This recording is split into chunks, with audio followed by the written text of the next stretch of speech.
Spoiler alert, the following podcast includes discussions on film that may potentially, intentionally or inadvertently, reveal plot twists, character traits, story details, up to and including endings that might otherwise be considered spoilers. Proceed at your own risk.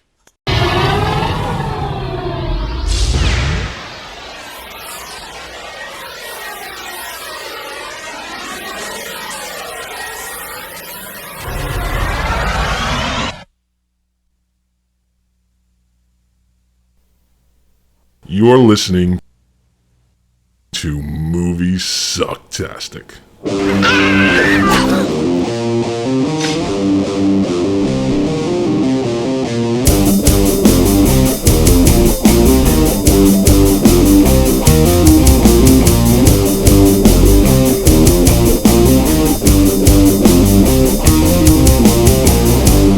Both keys at the same time?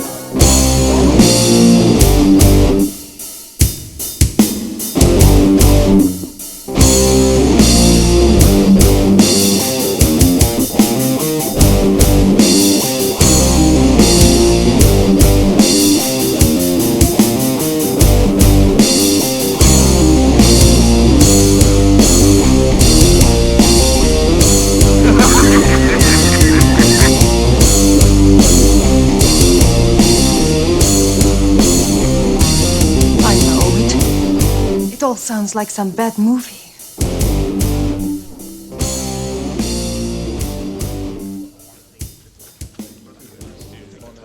What happened? We're gonna do it live.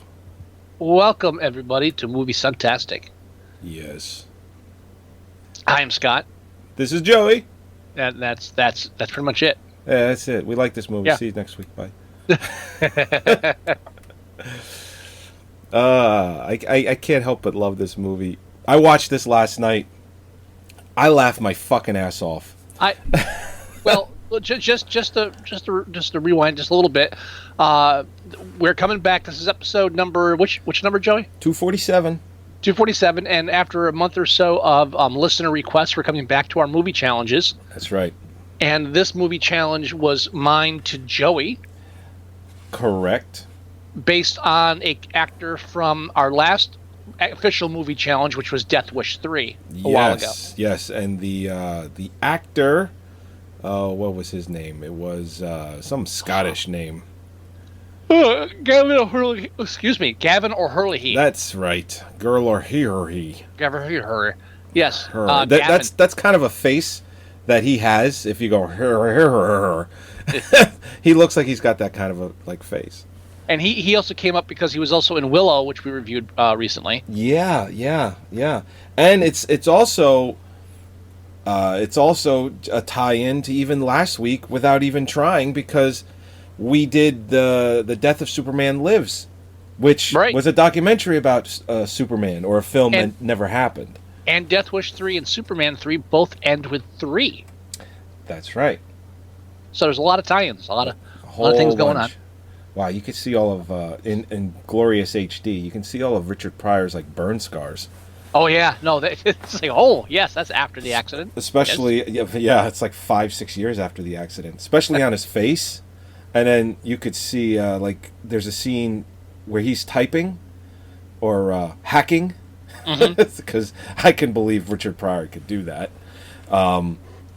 You could see his hands are all burned, burn scars. Yeah. Now, so Superman 3 obviously came after Superman 2. Yeah. Directed by Richard Lester, who took over directing Superman 2 from Richard Donner. Yes. So there was a lot of pressure, in some regards, on Lester taking over 3, because he had, taken the reins over from Donner. And now, Superman 3 gets a lot of flack. It does get a lot of flack. It was a financially successful film. It was. I mean, Yes. they made a 4. Now, we have talked about Superman 3 in the past, so I'm just trying to set up a little bit. Now, for me personally, I was never a huge fan of Superman 2.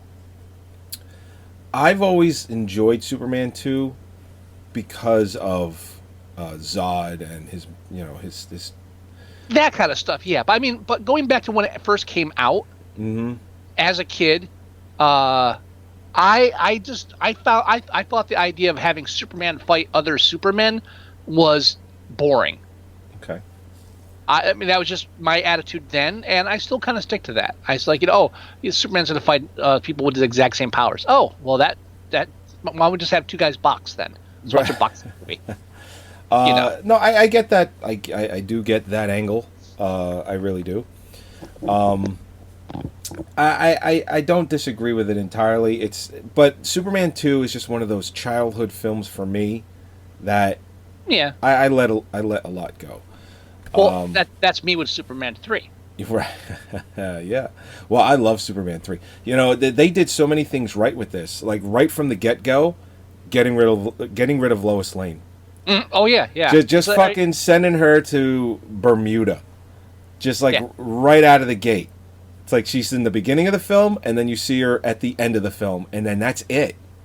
Mm-hmm. I think everyone was just kind of tired of Lois Lane. You're gonna watch Clark chases tail for another film. Yeah, right. Lois. Yeah. That's right. So it's like right off the bat, it's like, oh, they got something right. Even when I was a kid, I never found Margot Kidder just. I just never had a thing for her. Well, I mean, plus and minuses. I think the big problem is when you're dealing with this romantic storyline in a comic book film. Right. That's obviously geared towards a younger audience. It's boring. They don't really watch romance movies. It's not, that's for the adults. Right. Even in the comic book and even the Fleischer cartoons, Superman and Lois Lane was never really a thing. She was just always competing, just trying to be the better writer. That silly dame. Always cheating to beat Clark to the scoops. Yeah.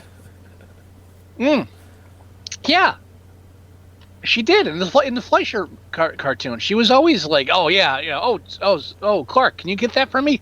Bam, she's gone with the lead. Yeah. It's like, I guess I got to save your ass now. Now, you dumb bitch. Since we brought it up very quickly, I could swear, and maybe you could back me up on this, but I could swear that in the Fleischer cartoon, there's one scene where she does that, and Clark, he says, "Boss, don't you think that's a bit of a dangerous job for a woman?" Oh yeah. And then wasn't that edited to just, "Don't you think that's a dangerous job?" or "Don't you think that's kind of dangerous?" And then they cut out "for a woman." Yeah, but I believe I remember that. Like they kind of shaved it at the end, but the original was, it's for a woman. Don't you think it's a little dangerous for a woman? Now, to be fair, there is a love interest in Superman 3 too, but at least it's a fresh one and not just more of, I can't tell her I like her. And I will say, I do remember having a crush on Annette O'Toole back when I saw this film as a kid. Something I never had for... Let's keep your picadillos out of this. What could I say? Strawberry blondes do it for me too.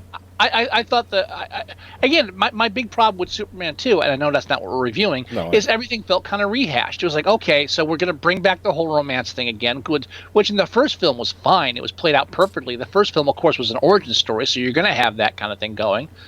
But in 2, we got to bring it back again, and then, let's bring back more Krypton people. So, everything was like, let's just bring back more of the same. Okay. So at least Superman 3 is like a fresh breath. Can we also talk about what's going on in the beginning of the film right now? About how Metropolis needs to get its shit together? Well, it's a city. Well, no, I know. But I'm watching this last night, and Mare actually watched most of it with me. And she goes, man, Metropolis sure does have a lot of stupid people and a lot of problems. I go, well, has she been to Manhattan lately? Well, I said the same thing. I said, it is a big city. It's just kind of showing all like the little things that Superman doesn't really have to worry about. I said, but these things do happen all the time. Now, the opening credit sequence, the lengthy opening credit sequence, which thankfully isn't just words with like smeared rainbows behind them for 5 minutes. Right. Thankfully. Although they did this weird thing with the lettering, well, actually, what was interesting? Mare said, she goes, is that a ripoff of Star Wars, the way the letters were crawling up. And I said, no, they kind of did that with the original Superman. It wasn't. Well, no, the letters kind of animated in, you know. Yeah. But I said, I don't think that's so much of a ripoff of Star Wars with the crawl. But the weird thing that I did see that they did with that is that the whole bottom half of the screen was blurry the entire time. The letters were on the screen. Did you notice that? Yeah, well, that's because they didn't have the seamless computer graphics we have now. You know that they're filming that shit. It's like it's a whole different process. It must. I guess so, but it was very so weird. Used to. Yeah, we're used to like titles now that like fade in and out of shadows and disappear, and people walk by them, and like are like they're etched into the glass in the background. We're used to all that shit because we've had computer graphics for how many years now. But back then, like that shit cost money. Although not even a year later, how much did they spend on Supergirl's opening credits? That's what I'm saying. And those cost that much. Because they were they're filming this shit. It's a whole different ballgame. They didn't have computer graphics back then. Yeah. And obviously, because look at the extent of the computer genius being utilized in a film about computers. And just so no, I don't want to say so much. I would say literally all of their computer lingo jargon was wrong. Let me go back to what I was saying before I was interrupted. I'm sorry. I was saying the opening sequence, the lengthy opening sequence, gets a lot of flack from a lot of people. Okay. It is 6 minutes long. It is personally one of my favorite opening sequences. I really liked it too. It's right up there with the Watchmen opening sequence. It's right up there. Opening credit sequence. Right. Specific. There's something very comic bookish about it, and that's obviously what Lester was going for. It's like, okay, this is a comic book. Why don't we make it like a comic book? Why don't we try to make it like a soap opera? Come on, guys, it's a comic book. There's actually There's a few times throughout this film that I felt that this film portrayed itself in a very comic book fashion. I mean, from somebody who's read DC Comics in the 70s and 80s, and yes, this is what they were like. This is what Superman comic books were like. Yeah, I mean, you could just see the still shots from the film, and then it be drawn to the page, or vice versa. It just really, really portrayed itself that way, and it did it very well. Yeah, I mean, and that stuff gets the attention. It was all so cartoon, comic booky, and Richard Pryor, and this and everything so wacky. But that kind of glosses over some of the serious subject matter you have in the film. Right. The evil Superman being a major component of it for you and I. Love that. For you and me, sorry. Yeah. I can't wait to get to that part of the show. Right. But the opening credit sequence, it's a lot of people look back at it now and say, yeah, this is why this film sucked. It's like, no, this is why this film was original at the time. It was kind of a bold move for him because, and again, they did have humor in the Superman films, but stepping out on the beginning and just to kind of, also, not just stepping out in a humorous vein, right, but also look how realistic, look how dirty realistic it gets in the opening. The opening thing takes place in an unemployment line, with Richard Pryor being cut off. Yeah, just a bunch of ugly, nasty people, miserable people in a horrible situation. It's like, wow, this isn't just like the first one. We robbed the bank and now we're on a yacht. What? It's like, no, now I'm broke because I can't find a job. It also had that weird shot of him doing the yo-yo and the way the camera panned down and back up. Yeah, that was just such a weird camera shot. It's just the way. It had like this weird kind of frame rate work going on. Yeah, because you got to move the camera up with it. I mean, right. That's and you and I know, just like from mechanics of it, that's not just a casual thing. You gotta you want that shot. If you were gonna move a camera like that, well, because in 1982, the film is shot. 83. It's a wide screen or a 235. It's a nice wide angled shot film. Yeah. Back when we were watching this movie, when you're dealing with television screens, 4:3 aspect ratios, squares, I guarantee you, I'd have to find it, but I guarantee you the camera doesn't pan up and down. I bet it just You just see Richard Pryor the whole time. You don't even know what he's doing with that yo-yo. Yeah, and it's a weird choice of a shot because some thought had to go into it. Yeah. Just to establish a yo-yo when a kind of just a shot of the lower half would have been enough. Yeah, absolutely. Like you didn't really need to do that. And I find Richard Pryor's character very interesting. Yeah. First of all, his name, Gus Gorman, which obviously you have the alliteration like Clark Kent, Lois Lane, all that shit. Yep. But they even bothered to give his full name as August Gorman.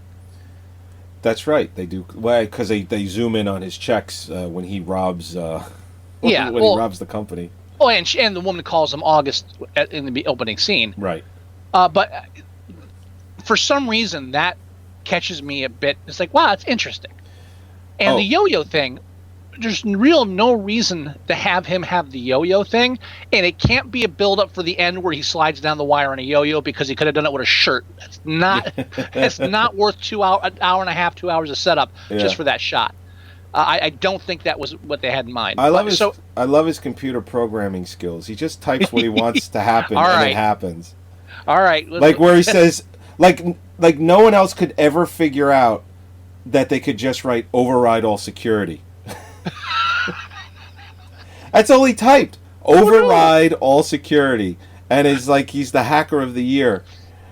all right. We're all aware. We've reviewed Tron at one point, and we've talked about other films like this, which only came out a year prior. So it's only a year removed. They still they didn't know any kind of real computer shit. That's what my sentence was going with that. Well, I was gonna elaborate on it. Even when they were doing the film The Net with Sandra Bullock, they still didn't know computers. Right, but what I was saying was the 80s is notorious for wanting to have computers in film, but not knowing anything about them at all. Right, and anything that would be factually accurate about computers in film would be horribly boring. Well, yeah, and unimpressive. Well, I mean, just the fact that they have satellites shooting laser beams at Earth. I mean, we don't have that. No. There's just so many times I'm watching this film, like, yeah, that's not possible. Like, even with suspension of disbelief, that's not possible. There's funny. I was reading some stuff online, and one person was talking about the audio commentary on the special edition DVD, which I do not own, so I haven't heard the audio commentary on that. And he mentioned that at one point, like you kind of feel for it wasn't Lester, it wasn't Richard Lester, so I forget who it was. It was like somebody in the I don't know if it was a screenwriter. I wish I had the name on me. Okay. Maybe Jerry Siegel. No, not Jerry Siegel. That's stupid. I forget who the producer's not going to do anything. I want to look up the names on the audio commentary before I mention this. But go ahead. What you were saying. That's all I had to say. God damn it. No, okay. So I'll elaborate more into computer stuff. So he just whatever he types, it happens. He doesn't realize that he's this computer genius, which. There's never a time in the film where you really actually believe that Richard Pryor could do any of the things that he's doing. Okay. At all. Right, and specifically for this point, it was Salkind, one of the executive producer, Ilya Salkind. Okay. I might be mispronouncing Salkind's name there. But the person who was reviewing the audio commentary said Salkind kind of lost a bit of credibility when he tried to defend that a computer hacker could actually make the walk symbols fight each other on a sign. Oh, God, yeah. Yeah, he's like, yeah, you lost me with that one. First of all, it has to... And of course, I can't even all I gotta say is, go ahead. All I want to say is leave it to an executive producer to try to excuse that bullshit. I mean, it could happen. It could happen. No, it's just like, yeah, dude. Yeah, if the signs can't do that already, it ain't happening. What do you got? Little TVs with already animations that can be manipulated? No, they're fucking street signs. They can fight each other. My favorite part of that whole thing, and the drunk hacker. Of course, that's when all wackiness happens. That's why hackers don't drink. My favorite part of the whole drunk hacker scene with Richard Pryor is the spousal abuse. Oh, because of his machinations. Both keys at the same time. No, you know what I'm talking about, though, right? The spousal abuse.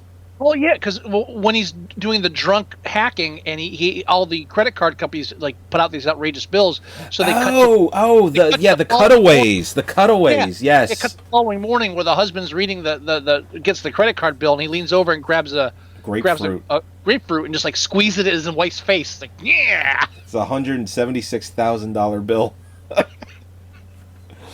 Like, I guess that. Isn't it funny when husbands physically assault their wives for their misspending? It's hilarious. he was fine until she spent $176,000. That was the line. Before then, it was just a good talking to, which never went anywhere. It took one credit card bill to go over the line, and a lot of the humor in Superman 3 is that kind of simplistic, but again.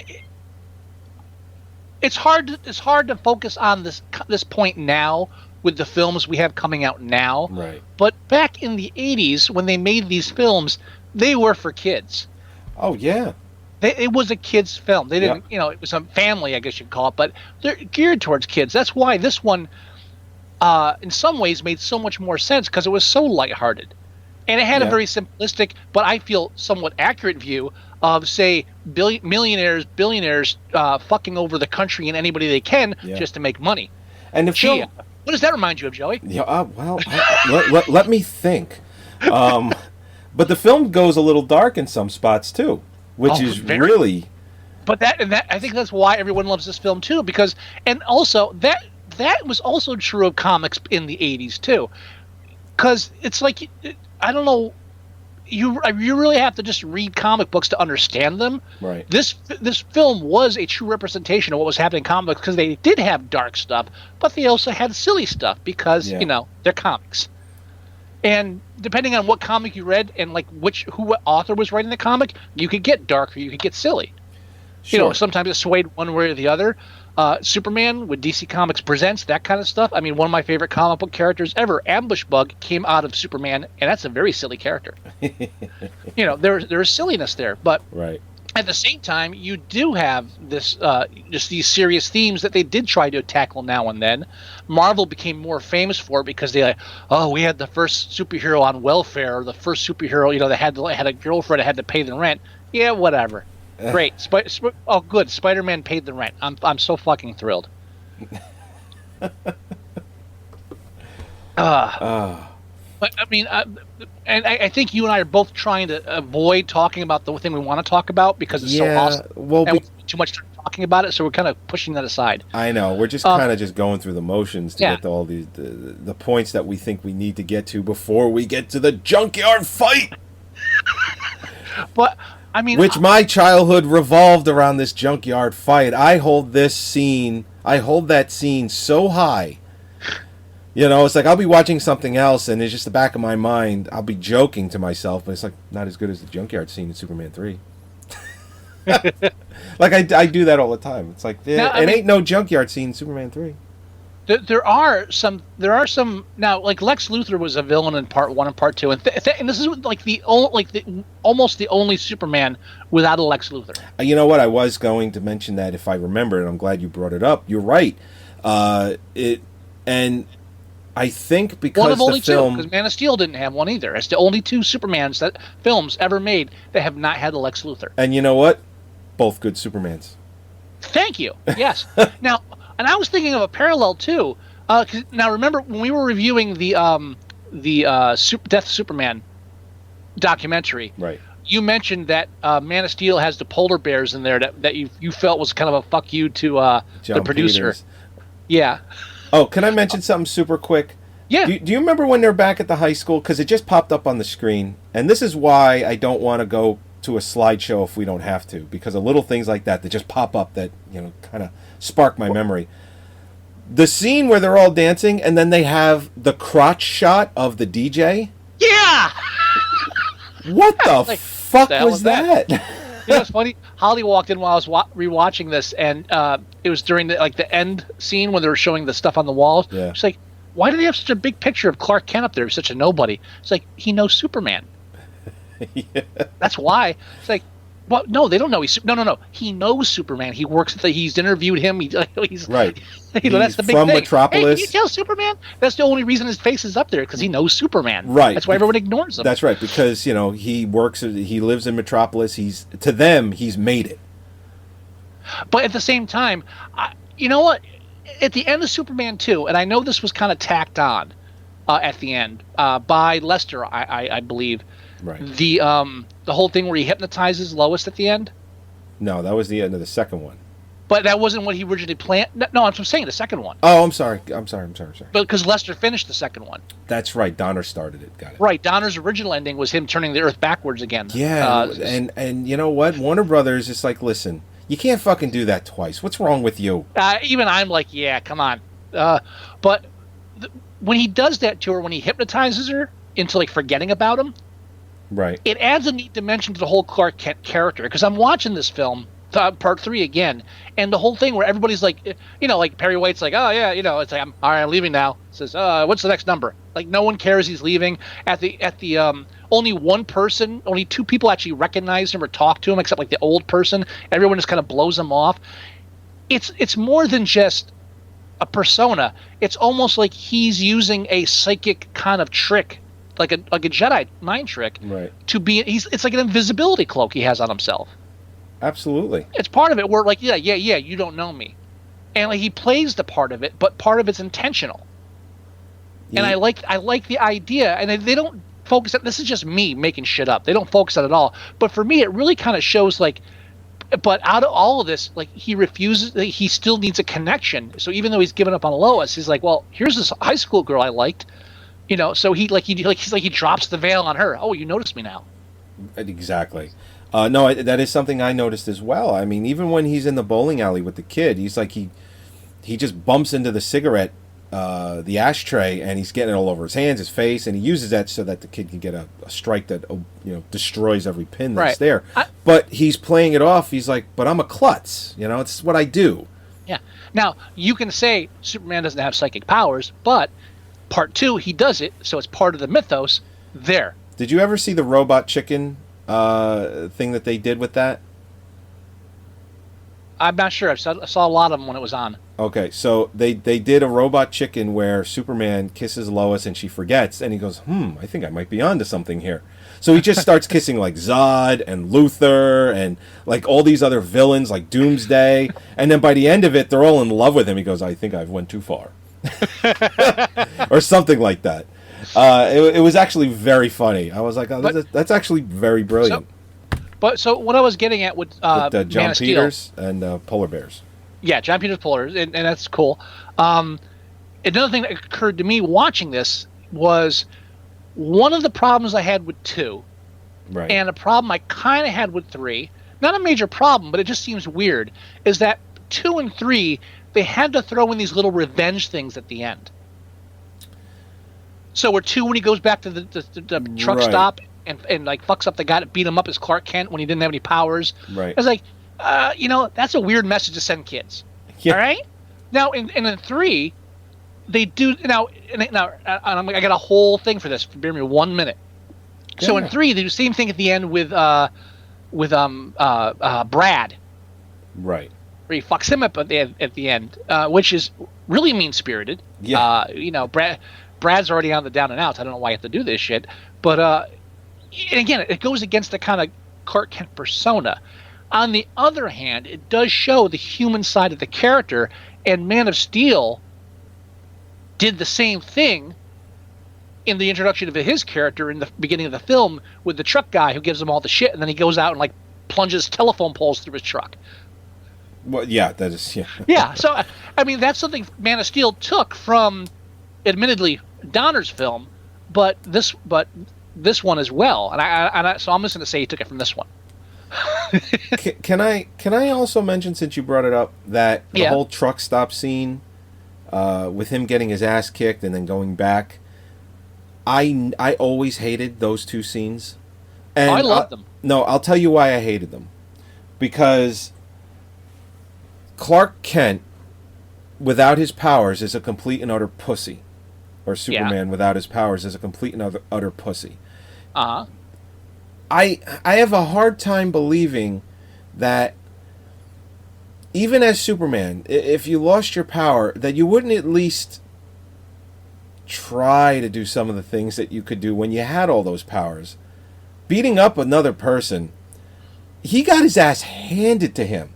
He had no shot at winning that fight in the movie. He's 6'4", 220 pounds. A guy that beats him up is like maybe 5'10", 220 pounds. So I have a real problem with Clark, or Superman, or Clark. He's Clark Kent, I guess, at that point. Well, here's the thing, being though. If you want to, that much of a pussy.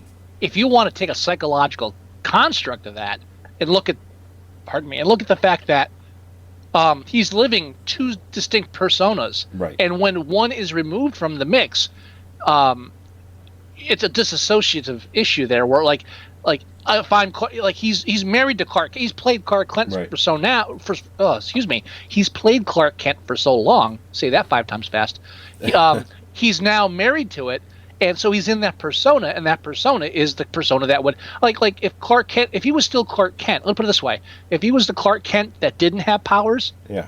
that still had powers as Superman in that scene, what would he have done? Would he have beat the guy up? No, that's totally against Clark Kent. Well, no, because he would have known he could have won the fight easily, so he would have taken a different direction. Than the fight. That's the thing. So who's to say he wouldn't do the same thing if he also had the powers? But Yeah, we're talking 2, and we're not focusing on 3. No, but he does try in that scene. Yeah. And he fails miserably. It's like nothing he could do. Because also he's not used to fighting at that strength level. He might be able to. I don't know.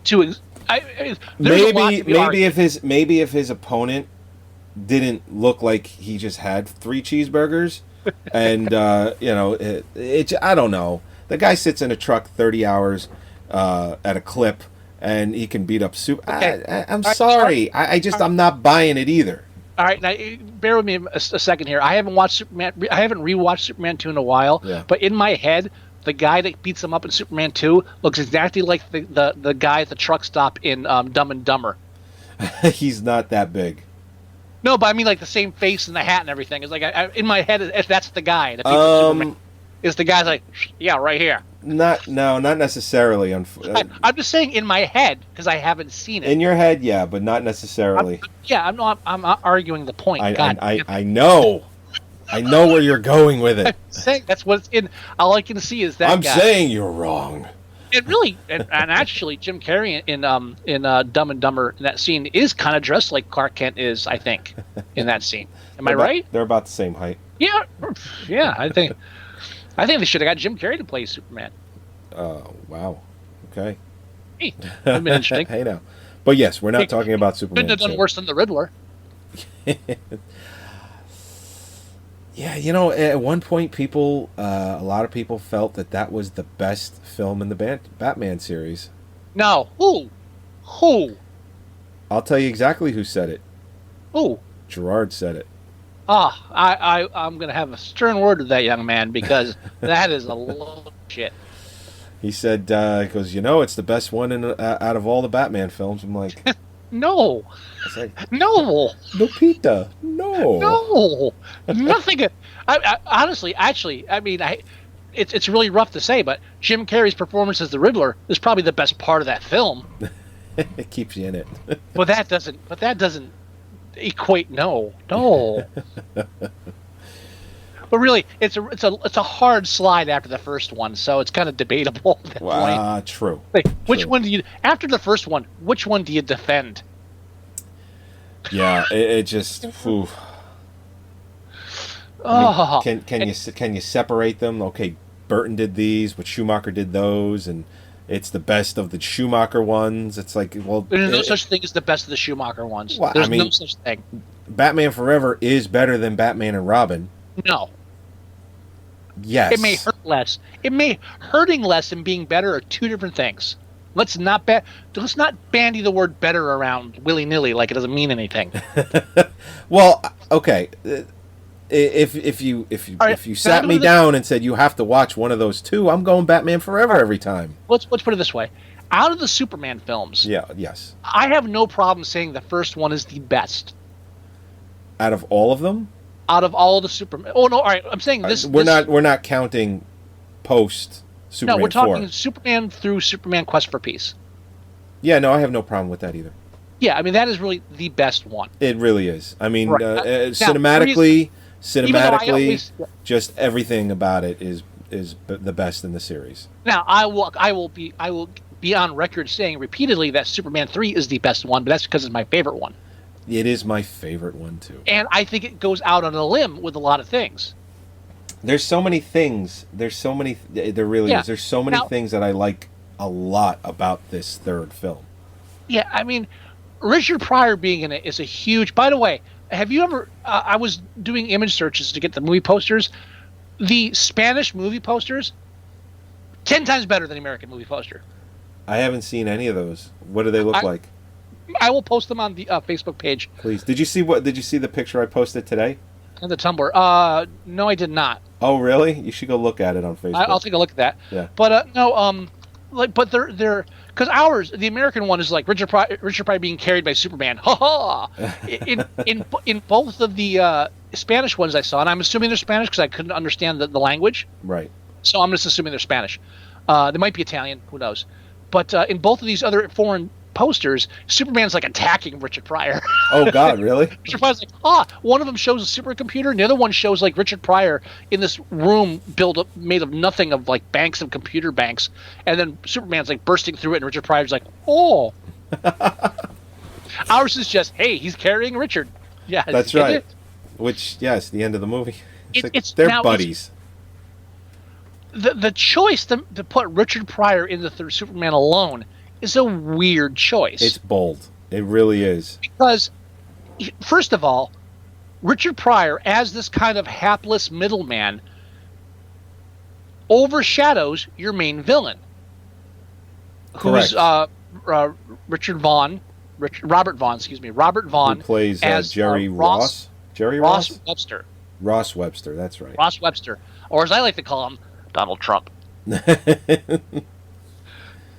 And I really He's couldn't gonna think of a way ruin to my phrase oil scheme. it, right? Well, I couldn't think of a way to phrase it concisely yet because I didn't put a lot of time into it. But like that shot of Superman drinking at the bar, Oh yeah. all I can think of is like this is the reaction to a Trump presidency. That's it. Oh that God. It's like 30 years predicted 30 years later. Yeah, right. Well, what's the worst thing that could happen? Oh, fuck this. Oh, we don't want me to save you. I don't do that kind of thing Gonna anymore. Flick these beer nuts like bullets. Right at the bar. All right, let me double back. Again, No one's gonna trust that jerk again. Let me double back and again defending this film as far as people saying, "Oh, it was too goofy, too wacky." Talk about bringing stuff out of the comic books. Finally, something besides Lex Luthor out of the comic books. Right. Even though they didn't use red kryptonite, that's basically what red kryptonite was. It was the random effect generator. You know, okay. You know what was funny last night? Because Mare vaguely knows about Superman 3, and I told her, and I don't know why I thought this. I've seen this movie 1,000 times. I said, "Oh yeah, Richard Pryor. He's gonna send a satellite into space to go find out the elements of red kryptonite." I actually said he's gonna, and they're gonna create red kryptonite, and then it comes out. She goes, "Oh, this is the compound you asked for, and it's green." I'm like, I could have sworn this thing was red. You know why? Because we keep talking about red kryptonite. Because that's the effects it is. It's an unknown effect. Red kryptonite was a random effect. You never knew what it would do. It was like the comic book writer's wild card. Whatever you want to do, just throw some red kryptonite in there and fuck around with it. In the Ambush Bug issue, Ambush Bug and Superman, Ambush Bug found red kryptonite and made him a gift of it. And when he gave it to him, they swapped bodies. That's right. and hilarity ensued. Hilarity So ensued. that right out of the comic books. Yep. You know, enough. Jimmied enough so you could say it's not, but it really is. Right. It's like and if you want to talk about comedic effect, when Richard Pryor's getting the percentage of all these elements that are in this kryptonite, and then the last one is unknown, and he's got a pack of cigarettes, and he says, "Oh, tar." He goes, "Well," he said, "if it don't work, we can smoke it." I just thought that was funny. He's like, "We could smoke it." And maybe that was an inspired choice of Richard Pryor, because putting Richard Pryor in the film, at least like you went into the Superman saying, okay, we know we're in for comedy. We know we're in for like humor. We know we're in for silliness. So it wasn't such a shock. It's a different word I was looking for. It wasn't such a shock for people going into it. It was like, oh, this Superman doesn't have dark brooding and like, you know, all this other wacky stuff. It's a bit later. But it's Richard Pryor mixed into it. So you're like, oh, well, it's Richard Pryor. Right. So he's almost like the sugar pill. He's like the spoonful of sugar that helps it go down. It's like, all right, we're changing pace, people now, but be calm, relax. Here's Richard Pryor. He's going to show us how. You know, and even that opening, I think that was supposed to send a clear message. It's like, okay, we're not just doing. Yeah, all right, yeah, we have penguins on fire in Pratfalls. You know why? Because this is a different tone. This is a different tone. And you had to set the tone.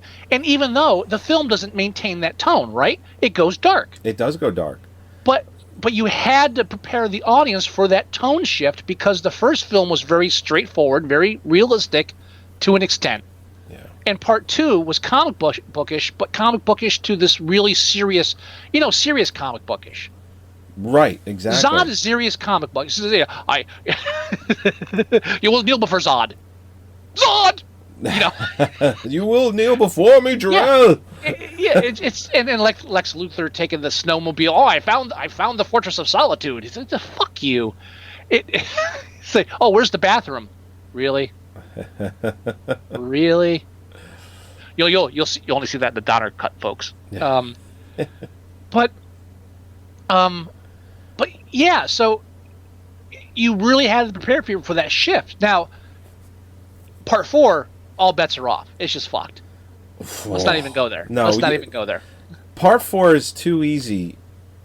It's just too easy. I can't even challenge you to part 4. It's too easy. I can't do it. I have something else in mind.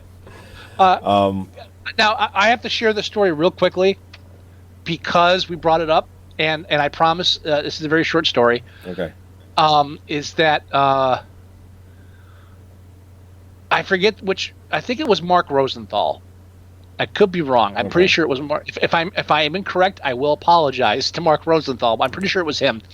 A co-writer, friend, and I had a screenplay in a contest that it was in one of the top 5 finalists. And it was like a pitch contest. So you have to pitch the screenplay. So the screenplay it wasn't a contest for screenplay. It was a contest for pitching a screenplay. That's how fucked the screenwriting market is in. If you want to get into it, just kill yourself. Trust me, it's not fucking worth it. But so we went. It was actually in the city, and they had a panel that was judging it. And one of the panel, I'm pretty sure it was Mark Rosenthal. And the fucker comes out. He's got the white scarf on. It's like, really? Kind of like the way Clark Kent is wearing his Smallville sweater around his neck. It's like, yeah, it's like really, dude. And it couldn't even. He couldn't be more white when he says, "Ooh, pate." Now, I did not have any direct contact with Mark Rosenthal. My co-writing partner did, who will remain nameless because I don't want to slander him. Okay. I'm not sure what part of the industry he's working in right now. Okay. But during his introduction, the list that they give is like, he was the writer of blah blah blah and Superman 4. And I'm in the audience because my co-writer, he's doing the presentation because he's more polished than I am, and it's also a good thing because I laughed, and I wouldn't want to be up there in front of them when he said that, because all I can think of is these things that they're saying, that's written by the guy. These guys that don't make this shit up. So this guy actually wants to be. He actually put Superman 4 on his writing credentials. And during one of the talks, he actually mentions he wrote on Superman 4. It's like, dude, you've already lost. I have no no respect for you whatsoever because you're not only admitting it, but not with like, sorry. He just tried to say, you know what? My script was better than what you saw on screen. But That's probably even what he was trying to defend. No, he never broached. I'm saying he never approached it as a defense or as an apology. It was just, yeah, I wrote Superman 4. Yeah, well, That was it. I was like, dude, the follow up is and I regret it. Or and yeah, I was working through some stuff, or and it was 18 people on the fucking thing. Please don't blame me. Yeah. It was just, yeah, I wrote Superman 4. I wrote it. Yeah, it's like you are such a hack. I don't even want to. It's like I've lost all respect, and I not lost all respect. I have no respect for you as a. I wrote Superman 4. I'm kind of happy about it. Yeah. But I said that'll be stuck in my head forever because just like the look, just like when he came out like with the scarf and over, it's like, yeah, and you wrote Superman 4. You're not a fucking artist, dude. Just fucking tone it down a bit. Yeah, you're in Philly at a script festival. Right. That means you're not working right now.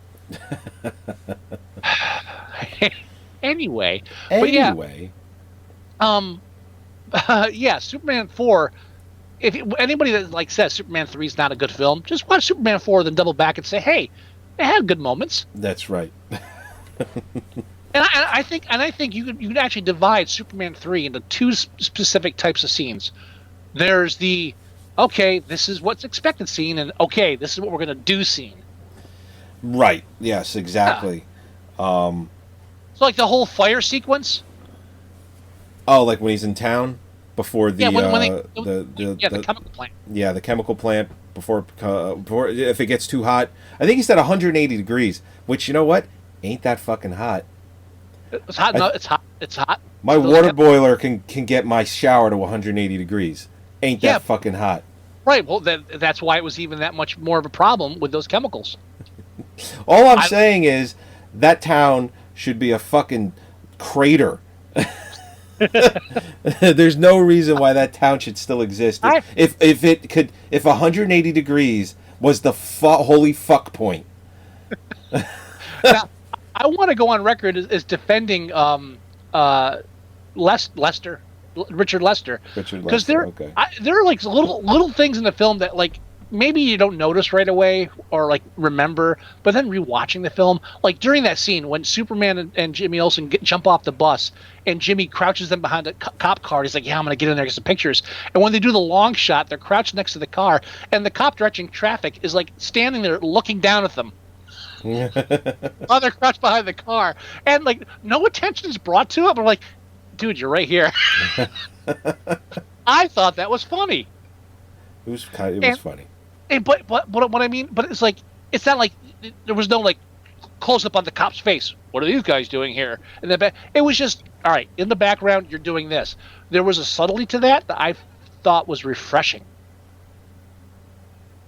Definitely. No, That's I agree. all. Absolutely. There's shots like that throughout the film. I mean, and also, tell me that Christopher Reeves, whatever, did not work harder in this film than he did the other two. If you just look at the junkyard scene alone, just the evil Superman scenes. Just the evil Superman scenes, the junkyard scene. The photo that I posted is the shot where it's like, we need to start talking about the junkyard scene.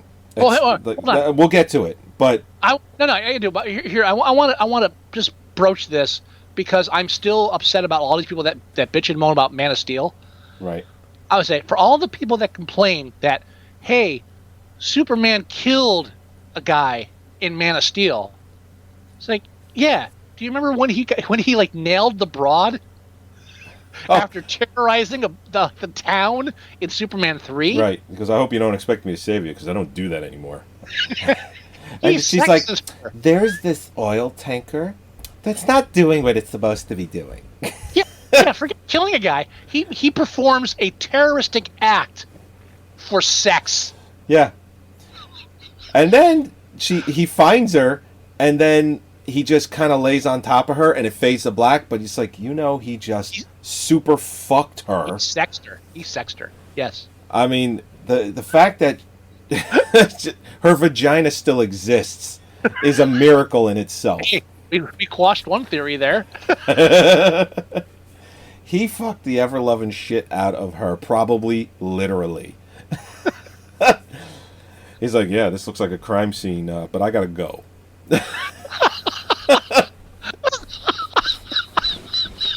I'll catch you later, babe. I'll catch you later. Yeah. No. I'll call you. Don't worry. I tried to say this earlier, but we keep getting sidetracked. I was going to say briefly. Yeah. There are 3 themes in the Superman film. Yes. The general theme. Let's say the age appropriate theme is the going back home, like tracing back your roots, the past, Smallville, that kind of thing. Right. All right, that's your main. That's part of the love story. Sure. Second theme is fear of the computer age. Yep. Very strong theme of the film. Obviously, this is a giant computer actually fights Superman at the end. Again, thankfully, not fucking a Kryptonian, and not fucking part of Lex Luthor's scheme. First time in cinematic history. Yeah. Let's mark that down. So the whole anti-computer thing, which I is part of the time.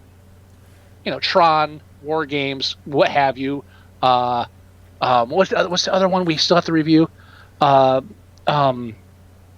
one with the dating, computer and dating. My Computer. Wait. The guy that's like dating. Electric Dreams.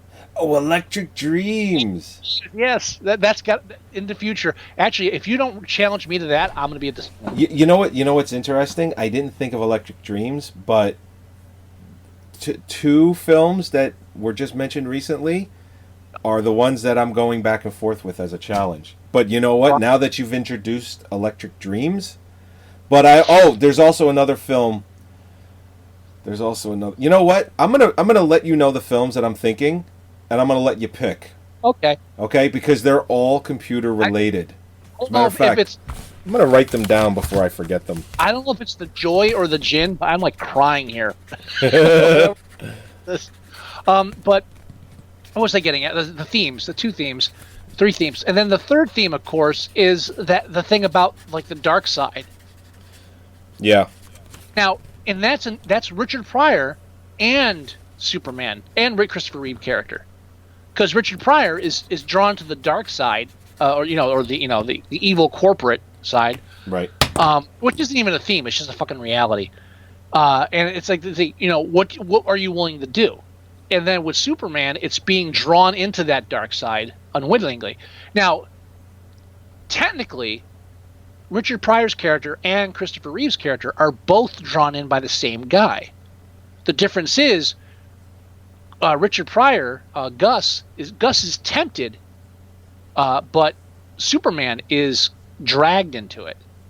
Yeah, no, he's definitely dragged into it. And if you want to take a really like technical, if you want to like break it down into like a psychological thing, it's almost the difference between like selling your soul to Satan and being duped into selling your soul to Satan. Here's the scene where the walk don't walk guys beat the shit out of each other.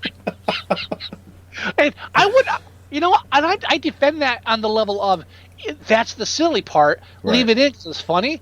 But don't try to don't like say, well, that you actually could do that if you were a drunk hacker. It's like, yeah, no, you can't actually, because you just fucking can't. Can't. Don't even like dignify it with an argument. You can't do that.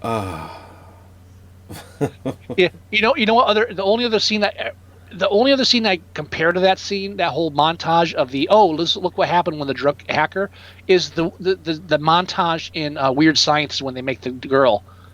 And like the dogs on the ceiling. Right. Yeah, it's like, because actually, that's more believable, because it's like there's a portal that's been opened. Right, but like I always get them mixed up in my head. Where like if I'm not careful, I think that the dog on the ceiling is in Superman 3. Because they're so. It's like the energy of those montages is so similar. Yes. And also, technically, Superman 3 is kind of like an I Hate You New York film. Because part 1 and 2, they always kind of play the city up as, there's some dark stuff here, but it's still our city. In part 3, it's like, the city's lost control. Like you said, this city's a mess. There's flaming penguins, there's open pits. What the hell's going on here? That's right. You got blind people walking without their dog. What the? How safe is this place? Yeah. That's right. Drives over a fire hydrant, almost drowns. Yet, well, you know what was funny with that? Okay, as he just to go back to that scene real quick. He drives over the fire hydrant. First of all, I don't know how the water is getting in faster than it's escaping, because there's obviously a giant hole in the bottom of the car. There's that. So, but then two, I told Mary, I lean over to her, I go, that car doesn't have power windows. He could just crank a window down. I said, there's no reason why the window would be stuck at all. The biggest mystery to me is how Ed Koch wasn't in Superman 3. Because he was the mayor during the making of this film. How am I doing? Yeah, how am I doing? This way. Now, I know it's Metropolis and not New York, but still, come on, guys. Just let's put two and two together here. Exactly. And then, of course, the sunroof. It's like, you can't kick that sunroof out yourself? Come on, dude. Yeah, that's the sad part, too. Superman flies like, I'll take care of this. Like, rips. The guy next to you could have done that. What the fuck? It's like, obviously, it was made out of rubber. I thought you could, like, suck the water out the tailpipe or, like, lift the car up and spin it around like a salad shooter. What the... Yeah. Jeez. Or maybe push the car off the hydrant and let the water drain out. Yeah. That could have worked, too. I don't know. But yeah, I defend this film on a lot of levels like that. But I know we want to go to it. Yes, we do. The dark. Now, also, can I also say that the dark Superman also combines with my favorite part of angering Joey over Italian stereotypes. So, you know what? In a large way, Superman enjoyed that too. Did you see that fucking smile on his face as he's pushing it back into place? We're obviously talking about the scene, the Leaning Tower of Pisa. But Superman, he's pushing it. You see him fly into the scene, and the guy is like, okay,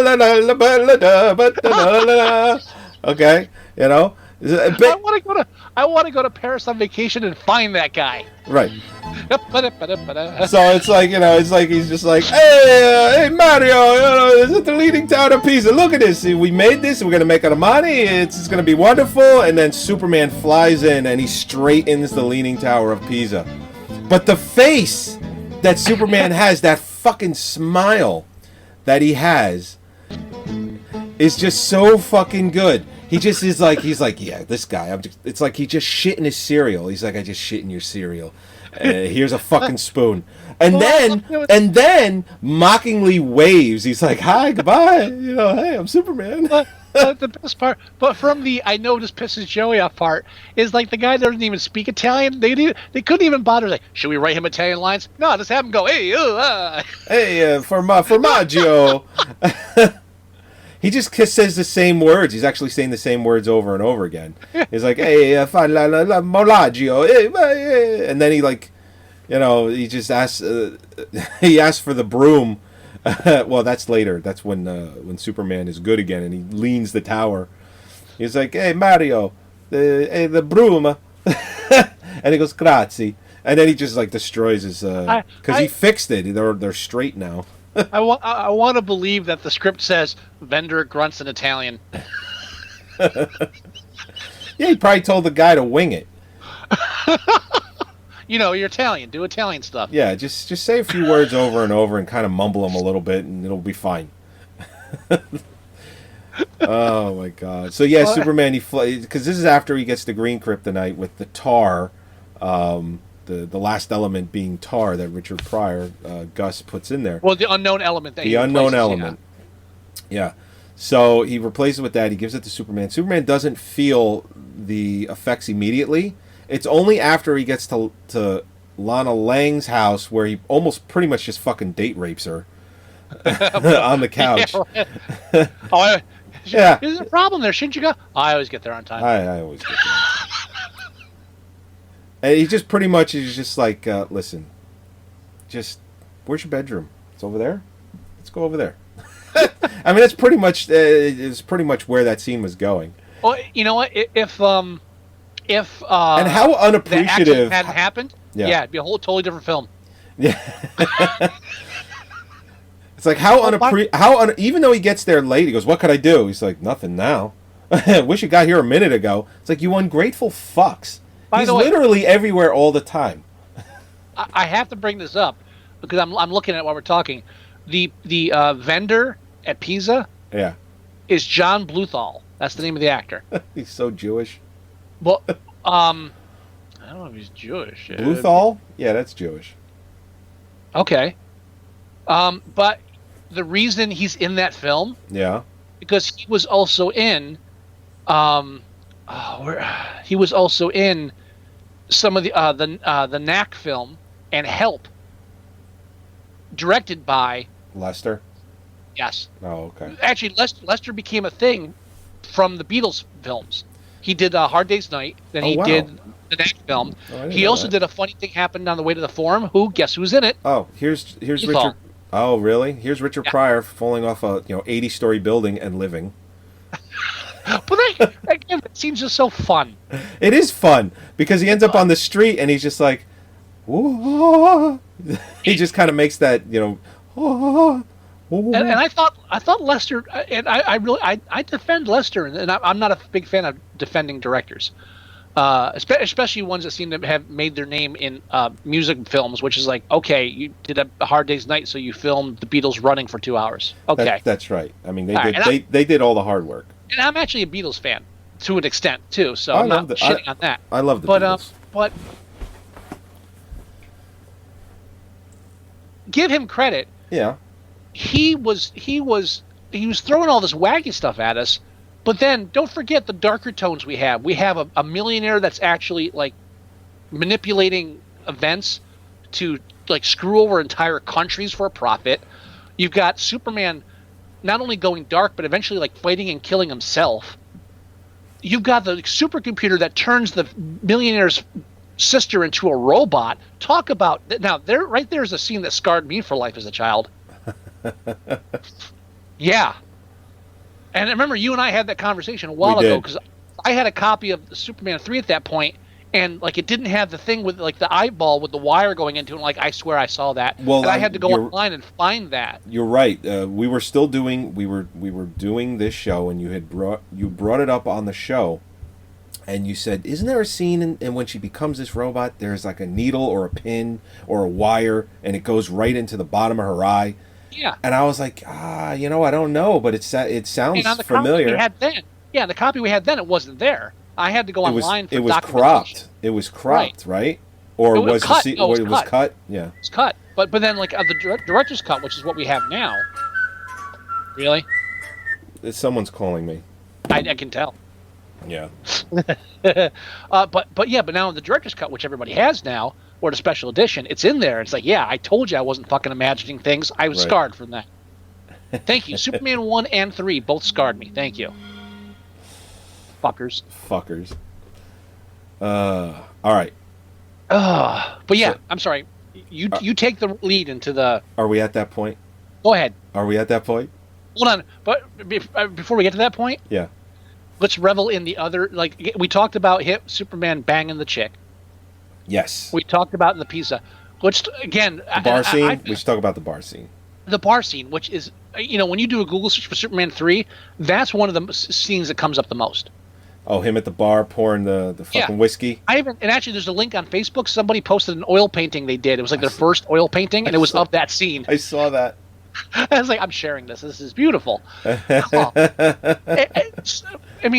It's a very iconic scene for this film, and it's this kind of thing that people still love this film, like us. Yeah, absolutely. I mean, he's at the bar. He's down on his luck, or he's just evil Superman. So he's not down on his luck. He's just evil. And he's just he's pouring himself like shot after shot after shot of whiskey. Like he could even get that kind of drunk. I can't imagine that he gets drunk easily. So I would have to imagine that he has to drink the whole bottle. That's not the first bottle. Yeah. That's what I'm getting at. He has to drink the whole bottle and then some. If you think that scene through too, they show him pouring himself. Yeah. Something led up to him pouring in the bottle himself. Or it was him or the bartender being smart enough to, here, you do it. Yeah, I could see that he comes in and he's an asshole from the beginning, but he's allowing the bartender to give him a shot here and there. And then you could just see that he just either rips it out of the bartender's hands. He's like, well, what are you going to fucking do about it? Or, like you said, the bartender is smart enough to go, just fucking take it. Yeah, I mean, because, it's such a, not Man of Steel, Batman versus Superman played up this whole thing of like, oh, so, people like not trusting Superman and like being afraid of this power. Right. But I think it's portrayed so much better in this film where, yeah, this is like the boy in blue that everyone loves. This is the first time anybody's ever seen him like, yeah, fuck you. Well, especially even in Batman v Superman where they flash forward or they show that scene because the Flash, they show that alternate universe real quick. No. I'm just saying it's like if you take something out of his life, like say his mother, he could go to the dark side without red kryptonite. No, but what you're losing is my point that the big the big thing in that was like, oh, we don't trust this guy because he has power. It's like, how about the first time he goes to a bar and says, you know what, give me the fucking bottle? Because that never happens in Batman versus Superman. It's like, it's just the fear of the threat. But what about like this? Like, there's got to be calls at the White House. Yeah, Superman's lost it, sir. Do we don't have a contingency plan? Oh shit. Oh man. Can we send him? Don't Suicide Squad? Can we just send him some Johnny Walker Red? Let's hope he forgets where we are. Yeah, just Johnny Walker Red. No, the blue. Okay, we'll get him the Johnny Walker Blue. That's the most expensive one. Yeah, and that's like the interesting thing about Superman 3 too. Interesting on like again, they're aiming towards a kid's level. Is that if they made this today, we'd have all these things in the background, like the news media covering what's happened to Superman and and the government. Well, he's uncontrollable now. No, it's just like fuck that. It's just the American, just the people in the street who we'll never trust him again. Ooh, right. just that like. It's like come on, Superman, you're just in a slump. Superman's a populist character if you think about it. He's for the people. He's never been a political thing. I mean, Superman 4 is where it all falls apart. Oh, I'm going to save the Earth from itself by getting rid of the nuclear missiles. Good call there, Soups. But Soups. But in this one, it's like Soups is an official name. People have called him Soups before. I'm not denying Soups. I just didn't expect it to hear. I didn't expect to hear it. But this the level that this film takes is purely from a populist point of view. It's from okay, here's somebody that we trust, and now he's doing wacky shit. You know what's funny? You know what's funny? This is the scene. This is the scene where Richard Pryor hands him what is obviously kryptonite, and Superman isn't at any point go, this looks a lot like kryptonite. Oh, that if there's any part of this film that I don't like, the whole Richard Pryor military part. Yeah, kind of drags on. It's so painful because we have to write a part for Richard Pryor to be Richard Pryor. And even Richard Pryor in the back of his probably, this is fucking shit. I guarantee he had 10 times more enjoyment and input into like the both keys at the same time part than any of this fucking, the molded plastic. Oh. Do you want your president to sit down and not be comfortable? Like, who am I, Tracy Ullman? I don't do fucking characters. What is this shit? Seriously, he doesn't do characters. Whoopi Goldberg? Both of those references ahead of Superman 3, but still, the point remains. Yes. It's just a hard scene to get through because it's probably the only part of the film that's not entertaining in any way. He's not funny. The scene isn't grabbing. It's like an excuse to get this thing to him, and it's so hackneyed and fucking ham-fisted and forced. The chemical fire sequence was more organic. That's how bad that scene is. Yeah, but I don't know how else they could have done it. I'm sure they could have done it a different way, but they wanted to utilize Richard Pryor and give him some screen time. Here's a scene where Superman is he's just at Lana's house and he's just kind of looking through a photo album, and he's becoming evil Superman. And I could just imagine he's just saying to himself, he's like, man, just spit out a kid, still looks good. It's just like, and then it hits him all at once. He's just like, whoa. I'm done delaying you. Feel free to dive deep. So after the bar scene, he flies away. He hears little Ricky saying, Superman, Superman. You're just in a slump. You're just in a slump. And then he hears people around him. It's like, no one's going to trust him again. And so he just somehow flies himself to a junkyard. And everyone that's there just fucking scatters. Yeah. Oh, bad Superman. Let's go. Because he immediately just puts his arms like not even in the air, but he just kind of puts his fist near his level at his head and just screams. Ah! Well, and it's a small town. Word's already gotten out that Superman's gone fucking crazy. Yeah, so that's right. Steel workers, they have their finger on the pulse. Believe me. Yeah. And they use what ends up happening when he becomes evil Superman, the colors of his outfit become very muted. Darker, grittier. Like, well, I mean, the cape stained. isn't red. The cape is the like blue. The blue looks stained. The boots are like not even burgundy. They're almost like this brownish color. They look it looks very muted and very faded. Almost like, it's portraying that he himself is the same way. Well, dark, yeah. Yeah. But I would even say, I don't know if it's not intentional, but for me, the blue of the suit in those scenes near the end, like the bar and afterwards, are like, again, it has almost a stained quality. It looks like he's toxic, like he's oozing. Yeah, it looks like it's seen some shit. Yeah. So it isn't just, Chris, walk around looking angry. There's actually costume changing going into this. The makeup, obviously, and the beard, like he stopped shaving. Whoever decided to change the color of the suit, great move. Mm-hmm. I mean, great move. Again, another credit I give Lester for this film. Here comes the scene where he straightens the Tower of Pisa. Hey, I have to watch this scene because he's flying. He's getting turn the audio up. Yeah, I can get the audio up.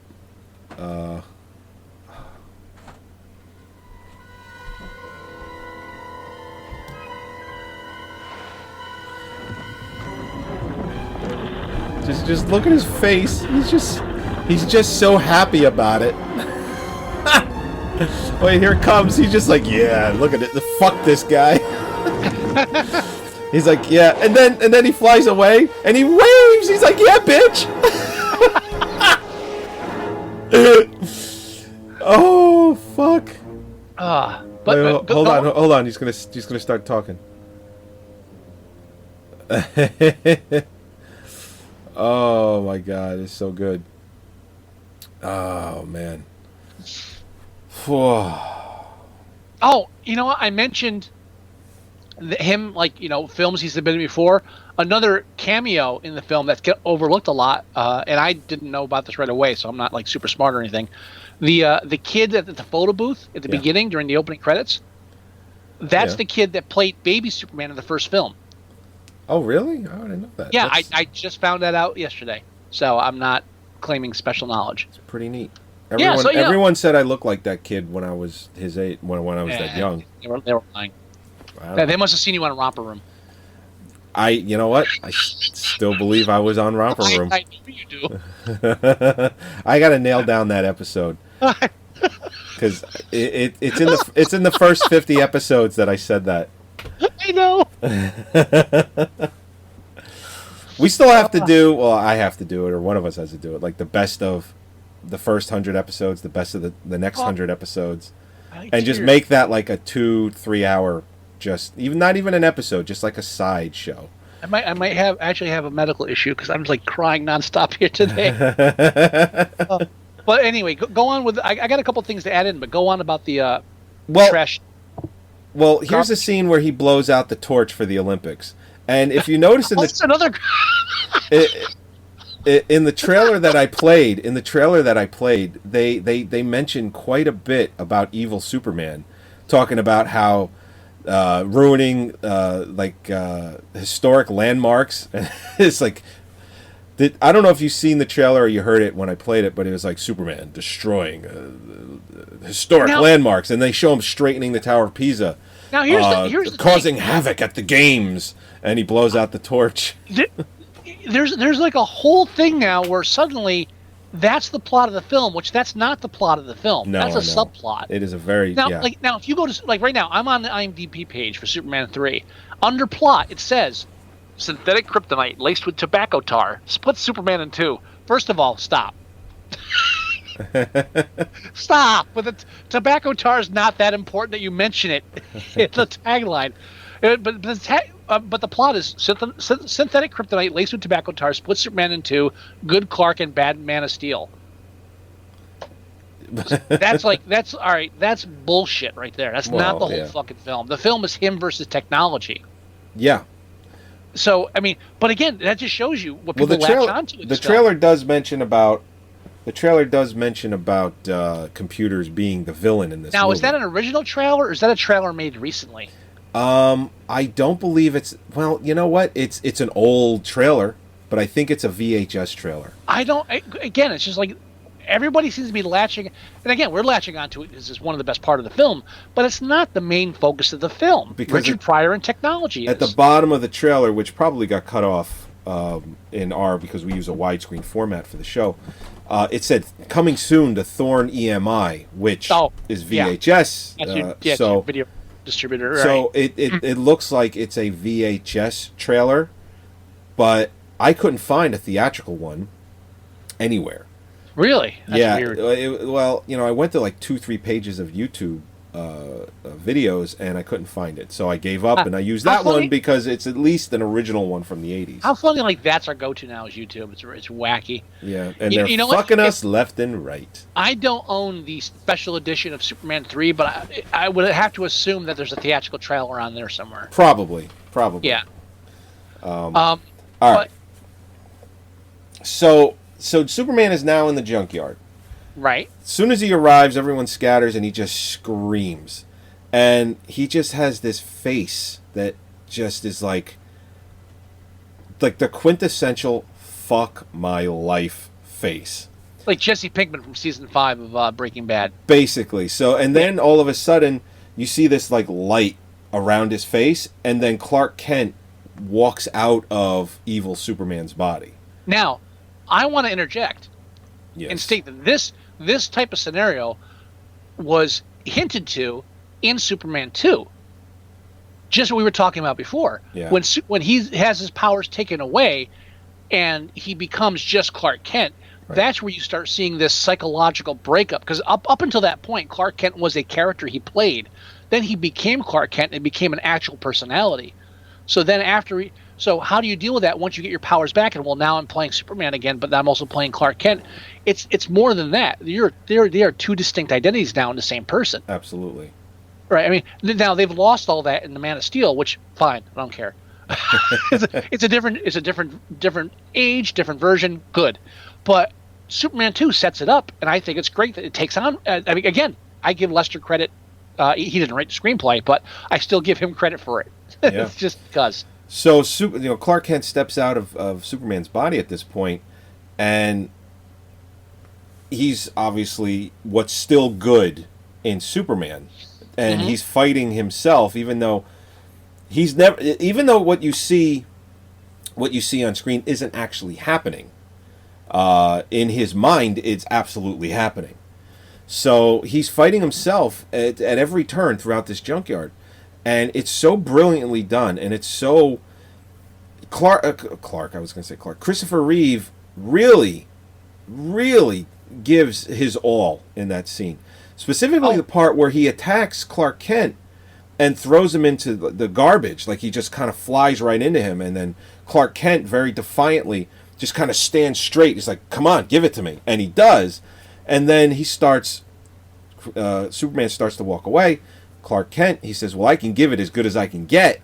Yeah. And Superman starts. Hold on. But he says it in the Clark Kent voice. That's right. That's the great part about it. It's like it's that kind of almost like that geeky bravado, and that's what makes that that's what sells it.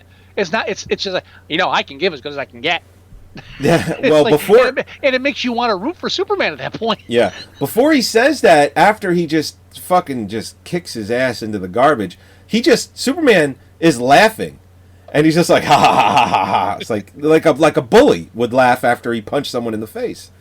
And then he says, "I can give as good as I can get," and he's like, "Oh yeah," and then literally, in the very literal sense, starts barking at him. He's like, yeah, come on, and you could see the spit fly out of his mouth, and that's Christopher Reeve like really giving it that scene his all.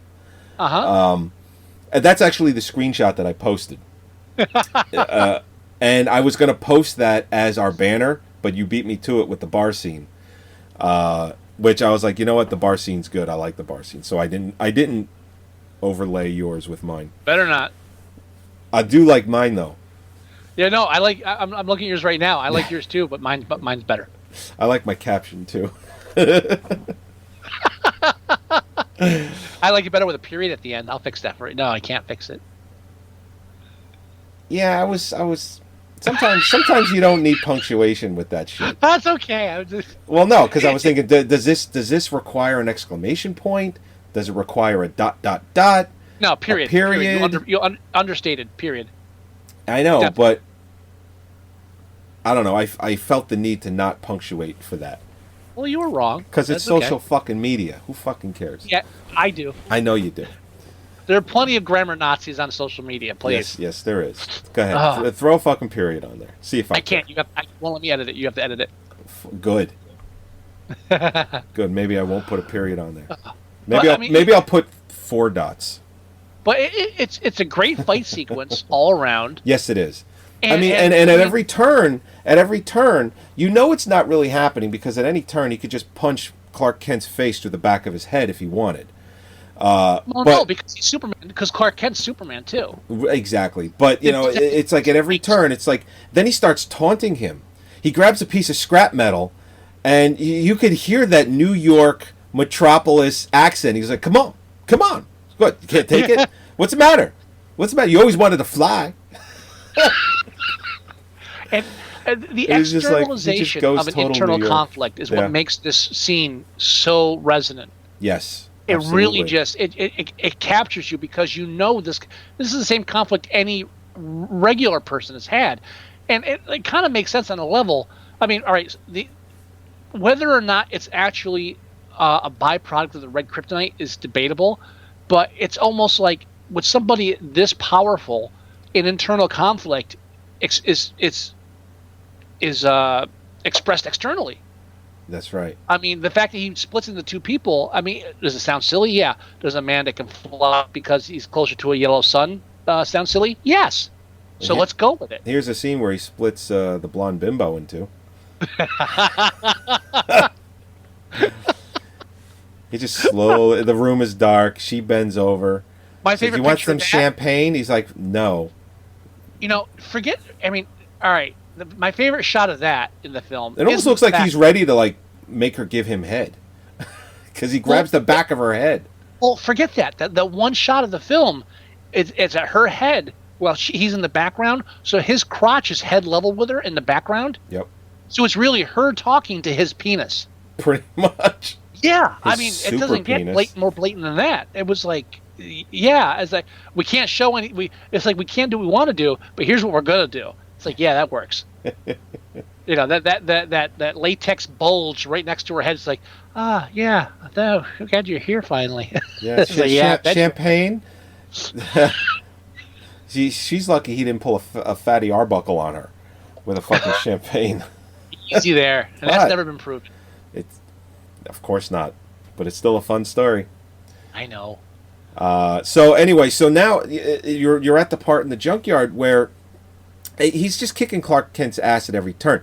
He when he tells Clark Kent, he goes, "You always wanted to fly." He throws him into a compactor, a car compactor, and he just crushes fucking Clark Kent.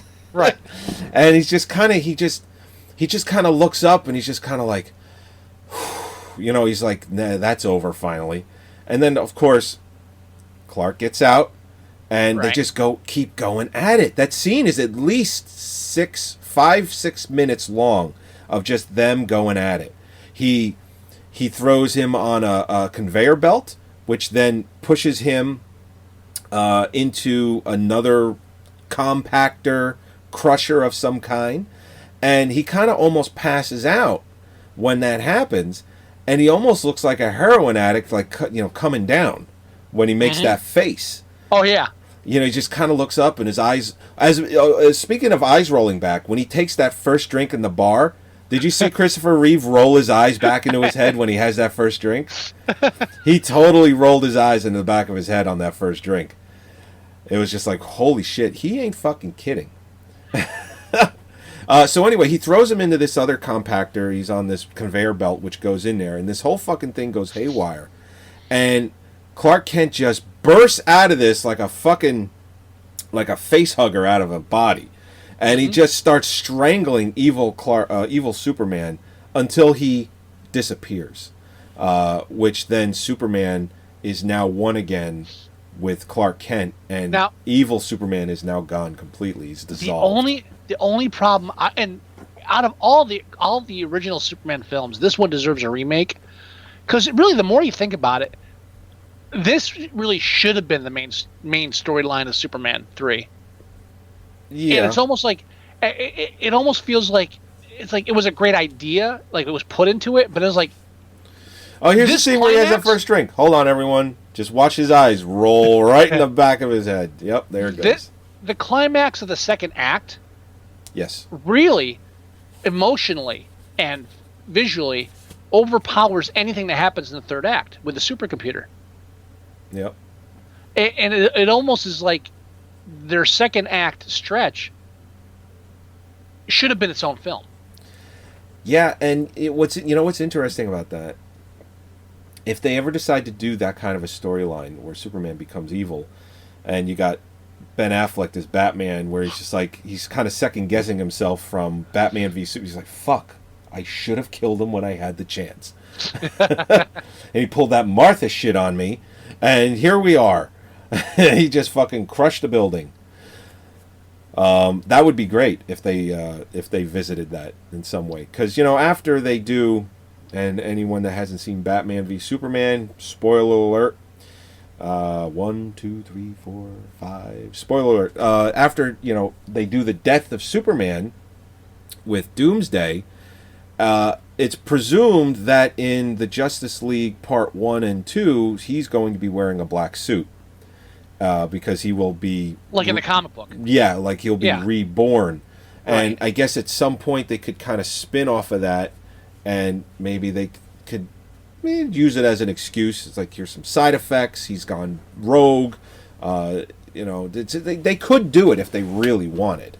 Yeah. And they could base it off of the death of Superman. I don't think it counts as a spoiler alert if it hasn't happened yet. Well, no, I'm talking about him dying in Batman v Superman. Oh, never mind. And maybe someone doesn't know. All right, that happened. That they were putting the death of Superman in there. I take it back. Okay. Oh, here he is flying. He's like, oh, fuck, I'm coming down. Holly still hasn't watched Batman vs. Superman. Who hasn't? Holly. Oh, really? Well, the problem was I tried to get her to watch it, but unfortunately I tried to get her to watch the extended version. Okay. Which is just all the additional scenes are fucking bullshit that shouldn't have been added. So she got tired of me. She gave up like 20 minutes in, and was like, I don't blame you, because they shouldn't have put the stuff back in. Yeah. There's the reason why they took it out. The only thing that was kind of neat was seeing General Steppenwolf at the end. Why they had to make a 3-hour cut to see that, I don't know. None of it was worth it. And 90% of extended version was just Lex Luthor's plan, like manipulation of things. It was like, yeah, we don't care, we get it. Yep. Yeah, move on. Superman makes this face right before he punches Clark Kent. That I need to take a screenshot of that too, where he's curling his lip, where he's just like, fucking asshole. Yeah, but that's the thing. Like, there's so many great screenshots from this film. It's just really begs to be looked at, both from the comedic and from like that weird, dark, interesting angle. It's like Christopher Reeve is just giving his best Clint Eastwood face. Yeah. And now the sad part is, like, we're still talking about the second act. There's really not much to talk about in the third act. Right. It gets sillier. We build a supercomputer in the middle of a mountain. We have to take balloons down. Yeah, Richard Pryor decides to take a donkey instead. Well, because comedy. I don't understand why you can't balloon down like the rest of us. Although, come on, you gotta admit Robert Vaughn is probably the best line of the whole film. Oh, I asked you to kill Superman, and you couldn't do that one simple thing. Yeah, so simple. It's like, it's like, is if they have to remake this and make Trump the character. Can you tell me, and again, I still love the film, why there's a giant vat of acid in the junkyard?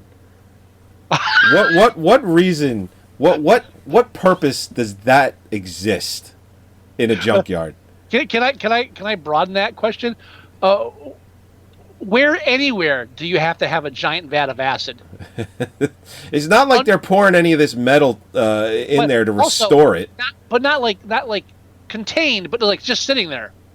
Yeah, it's just, no. He didn't have to It's rip got the a safety seals rolling, off of it, right? a rolling boil. Yeah, he didn't have to rip the safety seals or go through a security door. It was just like, oh yeah, they left the oil on. The acid, sorry, acid. They left the acid on. Yeah. Who thought it?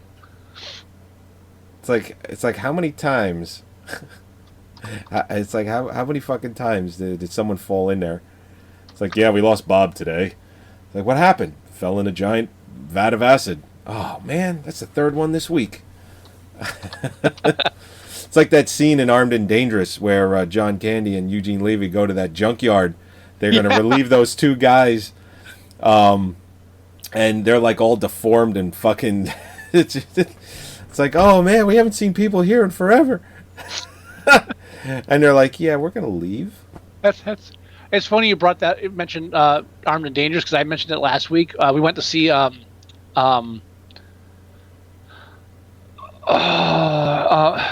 Woman.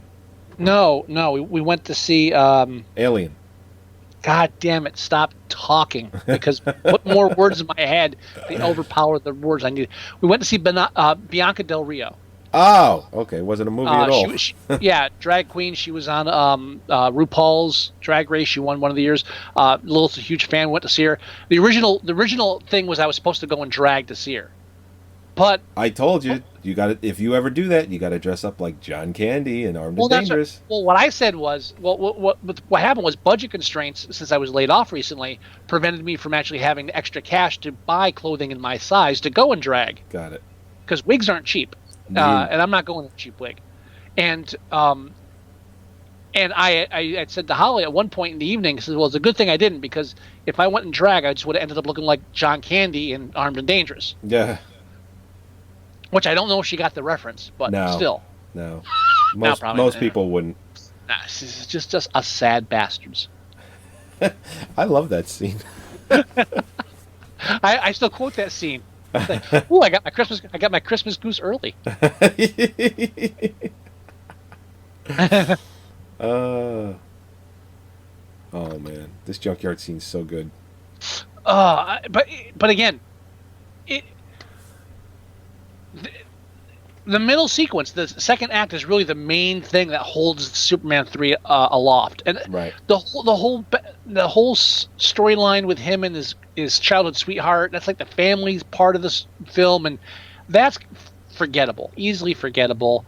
And again, bringing up having like the Brad character that he ends up exacting revenge on later.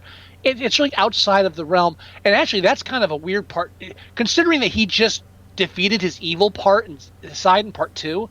The fact that he does that at the end of 3 should have been like that dun dun dun.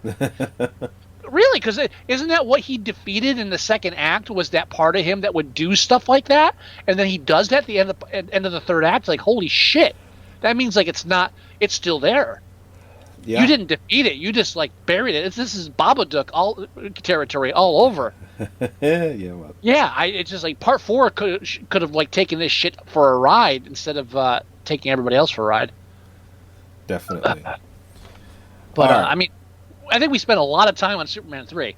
We've talked for an hour and 36 minutes so far. Well, we love this film. We do.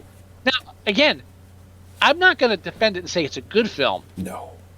But it has a lot of elements that really you can overlook when just saying, oh, it's cheesy, and oh, it's got the bad special effects, and oh, Richard Pryor and goof, blah, blah, blah.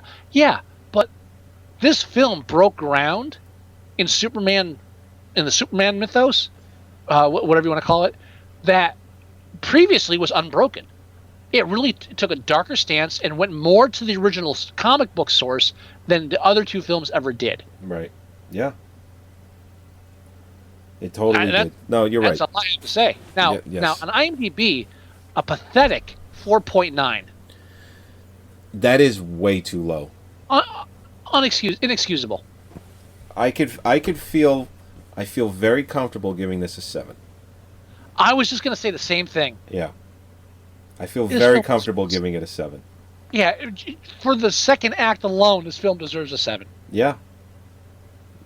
Totally on board with that. I'm doing it. Perfect. Now, I want to see the demographics here because of the age difference. That should be interesting.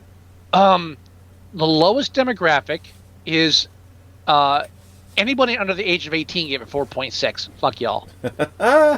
Kids. Fuck kids don't understand. They have no idea what we went through in the 80s. They're too used to Man of Steel. Yeah, right? Or shit-talking Man of Steel. He killed somebody. Oh, here's the captain of the oil tanker with the worst shoe polish beard I've ever seen. And wasn't that right around the Juan Valdez time period? I believe. Well, I don't know for sure, but yeah, the Juan Valdez. Hold on. Exxon Valdez.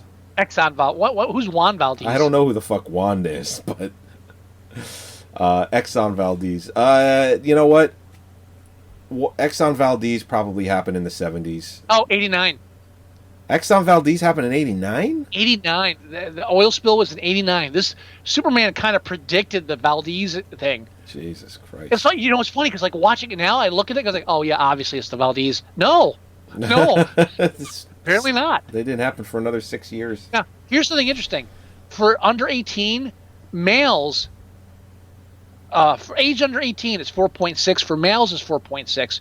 Only 6 females under 18 viewed the film. They gave it average 5.6. Wow, really? So girls, a little bit more on the ball. Well, you know why? Because they keep showing Superman's crotch.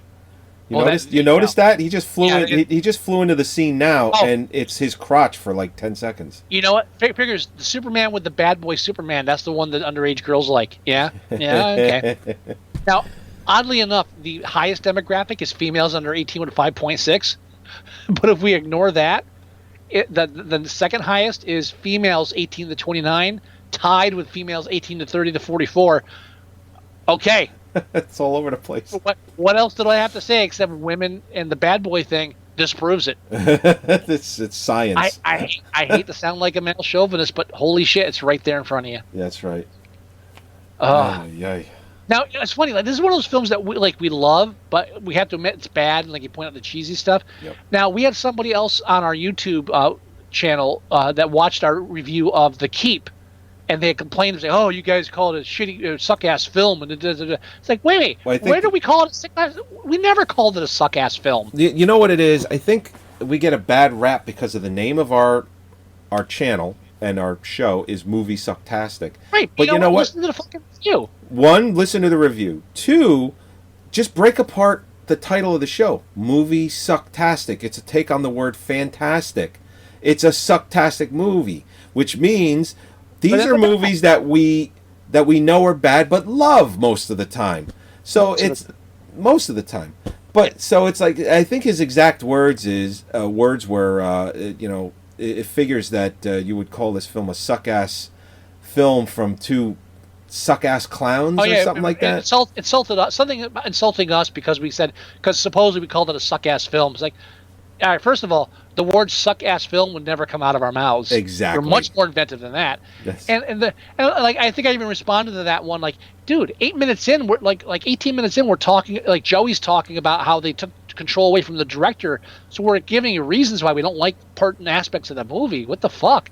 Another guy acted like we spent an hour and a half just complaining that the film was too dark. Dude. Yeah. Listen to, but here the funny thing with that was I was going through and I hit another comment on YouTube and I found a weird thing on YouTube. You can delete comments. Oh, I've done that. I didn't know you could. I was like, fuck this guy. I was like, oh, I can delete that. Done. I've reported people and then deleted their comment. I've reported, but I never deleted any. I didn't know I could just like remove a comment. That's like an eye opener. Oh, I feel so much better now.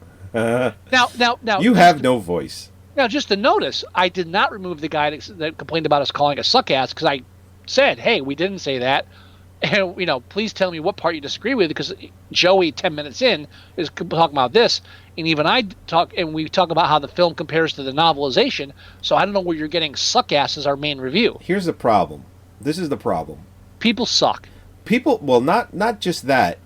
People don't have a large attention span. They just never really did. And in the YouTube generation, holy shit. If your videos aren't 5 or 10 minutes long, that's the only reason why we don't have more subscribers. If our videos were 5 to 10 minutes long, I guarantee you we'd have 10 times as many subscribers. And honestly, anybody that reviews a film for you in under 5 minutes, they're not doing you any favors. No, they're not. There's no justice served and there. You get all the fun, like Joey and I not talking about the film for a half an hour solid as we go off on tangents. We talk a little bit about everything, even when we're talking about a movie. Dude, now, while we've been talking, one of our listeners has been messaging me. Okay. And did you know that Danny McBride's doing a Halloween movie with Carpenter? Get out of here. I've asked for a link and they're looking for it because he came in and said, "Hey, have you seen the new Aliens film yet?" It's like, no. What's the verdict? And he pretty much confirmed every suspicion I have about the film. Oh, really? I heard McBride is good in it though. I've heard he confirmed my thoughts that McBride's the only good thing in the film, and the rest of it is ham-fisted and cliched paint by numbers bullshit. Well, it's Ridley Scott, so exactly. And he even said, like what I said last week or the week before, it's like, well, at least thank God Ridley Scott doesn't have a hand on the Blade Runner thing. Yeah, it's like, no shit. I don't even think he'll get any kind of a story or creator credit. I think he was just a director on that film. Good. Fuck him. Now, when I get that link, I'll post on our Facebook page. So if you're following us, or if you're not, go to Facebook. Okay. Go to Facebook and do a search for Moviesucktastic. We're the only group called that. And Joey has other links to tell you at the end of the show because we haven't recorded the bumper yet. I have no excuse for doing that. I should do that like this week because I'm not doing anything else. That's fine. It's become a part of my routine, so. I know, but it shouldn't be because I promised. All right, so now we're at the point of the show where after we've reviewed it, I have a challenge for you. Yes. Now, before you do that, I want to bring up one thing real quick. Yes. I just talked about somebody that's messaging me on Facebook that knows us from the show, that I met from the show. Also, just recently I changed my Facebook to private, which I've never had before. Oh. But we still have a public Facebook page, Moviesucktastic. Yes. Every now and then, I or Joey will get a response from a listener saying, "Hey, will you friend me on the Facebook page, on your Facebook page?" And I've always been like, "Yeah, fine, go ahead." But keep in mind that movies are just one aspect of my life. Yep. Just recently, after I privatized my Facebook page, I unfriended a listener of the show. Who might be listening? Who might be listening? Who might be listening? And I just want to set this for anybody who might consider asking later on, "Hey, can I friend you?" Whatever. I don't hold back. This is true. I'm not an ass. I'm not. This isn't the asshole excuse of, "Yeah, I say how I see it." No. But I have convictions and I stick to them. On the movie front, I'm forgiving. It's true. However, politically, if you engage me politically, however, and part of that engagement includes deleting comments I make on somebody else's post, and in doing so, defending someone whose homophobic viewpoints, such as referring to homosexuals as mentally ill, right, or circus freaks, I saw that. That doesn't bide with me, and I didn't get in an argument with the guy because I liked the guy. Besides the fact that it was his other Facebook friends making these comments that I responded to, right, and then I just unfriended him. I didn't give him an explanation or anything. So this is the only way he's going to get it. But anybody that wants to contact us outside of the show, if you want to just contact us and talk about films, that's great. Just don't expect everything else to fall in line with that, and keep that in mind. Yeah, and I can't even say, "Oh, that's just Scott talking." I don't really have very much of a social media presence because I choose not to. Not because I don't want. No, that's a smart choice too. Not Believe me. Not because I don't want to engage anyone politically and things of that nature. I find social media to be completely honest, pretty fucking annoying. Because I would say toxic in some regards. I just see the same things every day. If you're not posting about Trump, if you're not posting about Clinton, if you're not posting about some fucking video food recipe or a BuzzFeed video, it's literally the same fucking thing every fucking day. And it's not that oh, I got to find different friends or different family members. Listen, everyone's always worried about going viral, so you're gonna get the same pattern of things posted on a daily basis. Well, whether it's casual thing too. Yes, it is very casual. Yeah. On any given day, I'll scroll through my Facebook feed, and by the end of it, I've seen not the exact same videos, but I've seen the same structure of videos, whether it's food, political, some fucking animal being rescued, a cat video.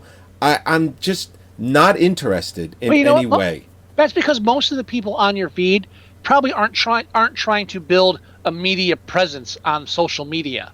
No, they're not trying to do innovative. They're just sharing what interests them or what they come across. And when you get people in a loop, you kind of get the same things kind of come back to you. It happens that happens. Right. So what it does what it does in the end is it turns me off of social media so much to the point that I'll just scroll through the feed for 5 minutes and then I'm done with it for the entire day. That's why if anyone goes through my Facebook profile and looks at any of my feed, I rarely will post something where I'll actually say, oh yeah, this and this and that, or can you believe this? That almost never happens. I don't care about a social media presence. I post pictures of my kids for family members that I don't get to see very often, and that's really it. Yeah. Now, so if you go to our Facebook page for Moviesucktastic, or you go to the YouTube and make comments on there, we stick to films primarily. Yes. Occasionally, we'll make a political comment in here. I mentioned Trump a couple times this episode, but it's all just in context of this movie, and we're not getting that deep into it. That's right.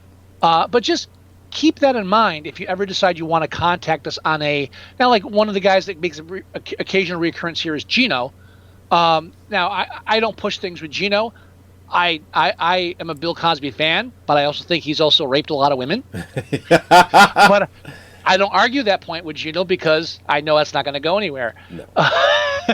And I think we have a nice equilibrium there. But I mean, when he first came on, when he first started following me on Facebook, I made a comment about Republicans during some kind of fiasco. He's like, well, I'm a Republican. And I was like, well, okay. It's like, I'm still going to say unless you have something to add to the conversation, that's all I've got. Right. And not to make it sound like I just bash Republicans nonstop. But no, I mean, long story short. Whatever party you decide to go with is the one you go with. But just don't expect us to agree with it. Yeah. We have our own political views. Well, I think the thing of the media is that everybody's looking for either complicity or conflict. Right. And I'm unwilling to take complicity for somebody just because they listen to the show. Right. No, I agree. Please keep that in mind. If you want to keep it on a movie level, great. Do that. The person that listens to the show, I didn't trash talk them specifically. Only people I trash talked were the people that were making disparaging remarks towards homosexuals, which I will not go for, and I will not appease, and I will not let go silent on. And that's as far as I'm going to get political right now in this episode. But I just wanted to mention that now. So if anybody else thinks want to reach out, I'm not saying don't reach out. I'm just saying just be prepared to take me as I am. Right. And if you can't separate that from movie criticism, then you've got more problems than I do. Yeah. And I've got problems. Hey, now. But that's where that ends. Anyway, what's your guy for me for the movie challenge? You know what's funny? This is the scene at the end of the film, real quick, and I bring it up because it reminded me. This is why it's like if we do a slideshow, if that's what we end up going to, which I hope we don't do. It's like I won't remember little things like that because I'll be like, oh, I'm watching the film as we review it, which is what I love about our show. Anyway, so at the end of the film where the computer is starting to black out parts of the city and then it blacks out the entire city, the lights start to go out, and you just hear in the background like the Wilhelm scream. It's just a woman just goes, ah! It's like, did you ever scream like that or heard anyone scream like that when the power went out? I forgot to mention one of my favorite parts, like rewatching it, was during the fire sequence when the firefighters go to the chemical factory and kick open the door, and you just hear, help me, I'm on fire, help me. I was like, is that part even necessary? I thought, and then running around in flames kind of told the whole story. Yeah, that's right. That's just me. All right, so I have a movie challenge for you. Okay. Yeah. And it's interesting that... Oh, and that Danny McBride thing is on our Facebook page right now, so read that later. Cool. You had mentioned film before, which I now added to the list. So I have my original choice, but if you don't like it, then we could definitely go Electric Dreams. No, let's. So where are you going? Okay. Give me. All of these films are computer related. Okay. That's the connection. So what we have the 1980 or the 1995 film Hackers, the one with Angelina Jolie and what's his face, the guy that's he plays Sherlock, the American version of Sherlock Holmes. What the fuck's his name? He was in Cumberbatch. No. He was in Trainspotting. The other English guy. Ewan McGregor? No, the other guy. The other guy. The main guy. Johnny. No, not Johnny. Is it Johnny? Something. I thought Ewan McGregor was the main character in Trainspotting. Well, no, his friend. The friend of Ewan McGregor in Trainspotting. He's in the American version of Sherlock. Who does he play in that? John Lee Hooker? Is that who he is? Is that his name? Johnny Lee Miller? Johnny Lee Miller. Yes. Why did I think Hooker? I don't know. Anyway, he's in Hackers with Angelina Jolie. Who is he in Sherlock? Plays Sherlock. No. Wait. Oh, no. He's in Elementary. Oh, fine. Oh, so bastard. It's the American version of Sherlock. Right. It's the shitty-ass rip-off of Sherlock. Correct. Okay. All right. Sorry. Holy shit. There's already 120 episodes of that piece of shit? 120? That thing's been on for how long? It's got to be 6 years. They do what? 5 years. 24 episodes or 22 episodes 2012 to 2017. Wow. I thought that thing died after... This is what I get for not having television. I thought that thing died after the first 2 seasons. And you know what's funny? I mean, Sherlock with Cumberbatch, what do they do? Like 4 episodes that are 2 hours long each or something 3. like that? Each season's 3 episodes. Yeah. And it's 2 hours each, right? Correct. Like movies, pretty much. And they do 22 episodes here in America.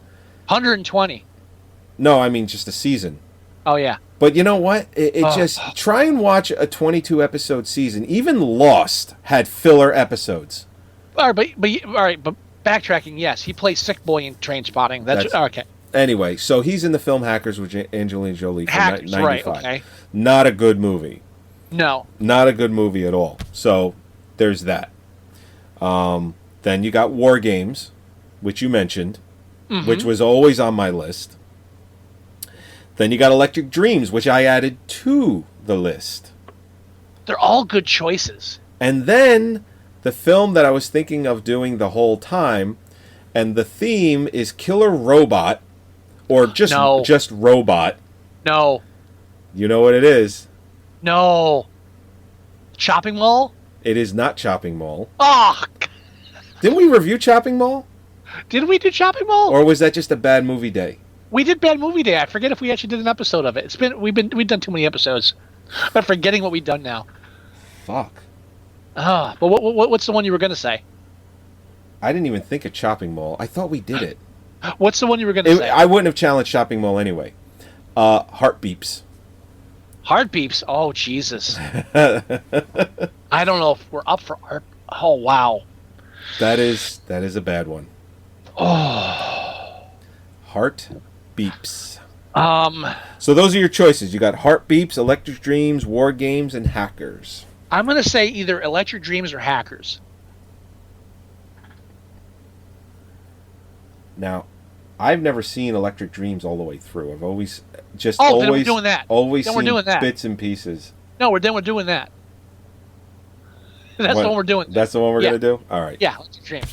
Electric Dreams it is, even though it was not my original choice. I'll steal one of your challenges to go back at you next week. Well, at some point, we need to do Heart Beeps because that was my original choice. At some point. We have to end the show now. You got to go pee. Oh, Dude, I've been drinking gin and like Crystal Light nonstop since we started recording. I have got to pee so bad. Oh my! This is like I don't know which one tipped the scales, but it's not working. Oh yeah, we have to end it. But yeah, but Heart Beeps is no, not Heart Beeps. Electric Dreams is the episode. I'm pretty sure I have a copy of it. No, I know I do. All right, everybody. Episode 247. As always, thank you for joining us for our show, Moviesucktastic. We very much appreciate it. If you tuned in live, you're awesome. We appreciate that too. Oh, yeah. Make sure you go to our website at Moviesucktastic.com. You can download the show there. You can listen to the show there. But most importantly, tune in live every Thursday at 8 o'clock and hang out with us while we watch the movie and we review it with you. You can go to iTunes and you can listen to the show or download the show there as well. You can go to our Facebook page at facebook.com/Moviesucktastic. Everything we post there is from movie trailers, so when we go live to just anything that interests us, movie related, sometimes maybe a little not movie related, but it's all there on the Facebook page. We highly recommend that you go there and you like the page. You can leave us email. The address is themovieguys@Moviesucktastic.com. If you want to leave us voicemail, it's 908-514-4470. You can download the free Android app for your phone or tablet, and everything I just said is in that. There used to be a mobile version of the website, but that went fucking kablooey, so I had to disable it for a little while until I figured that out. So sorry, iPhone users, you'll have to use something else. Oh, there's a Tumblr page, moviesucktastic.tumblr.com. Make sure you visit that. Scott works very hard on that. He'd appreciate it. And that about does it. Or at least that's everything I can remember. Do you have any words of wisdom, Mr. Wilson? Other than you have to pee like a racehorse. Both keys at the same time? That was the first time we learned that people could monetize our shit when you posted that video. That's right. There you go. That's that one clip. I was like, very we first monetized video. it. You did what now? You did what? Oh, by the way, if you go to YouTube, I added a couple of clips to our YouTube channels from other people on our playlists. Oh, okay. But a lot of people, you can find on YouTube the junkyard fight scene itself. Oh, cool. I think it's in 2 parts. Like Fandango and shit because they can legally do it because they're promoting the fucking YouTube. Yeah, and you know what? We are too. Ironically enough. Well, ironically, but what I'm saying is you can find that scene if you haven't seen that scene, you don't want to watch the whole thing, and I'll try to link it to the YouTube and the Facebook page further on. Okay. All right, everybody. We'll talk to you next week. And have electric dreams in the meantime. That's right. All right. Bye-bye. Bye.